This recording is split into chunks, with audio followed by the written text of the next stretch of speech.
I just installed the stage one suspension kit. Do the springs lower a bit over time, or is it immediate ride height? Where is it going to sit? Yeah, springs do settle, Mhm. as we what we like to call it.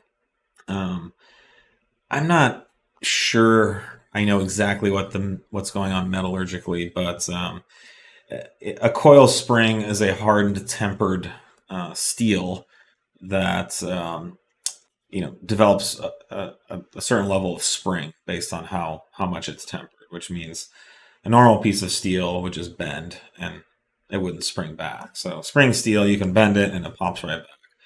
But from the time the steel is manufactured to when it goes in the car and then it sees that kind of sustained long term load applied to it, the springs do seem to settle a little bit. I don't think we have a rule of thumb on how much they settle. However, we will get customers that this is a thing. They install the springs, they're not happy with it.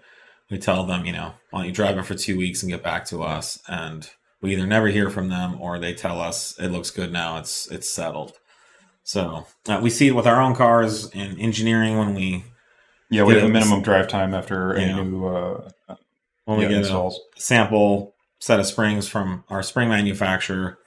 We do install them and then we just put miles on it for like at least a week before we even consider measuring it or anything. So And also be sure that I'm not saying otherwise, but that when the install was done, that all of the bushings were torqued at ride height. yeah, Those can also artificially lift the car a little bit if they're torqued down at full droop.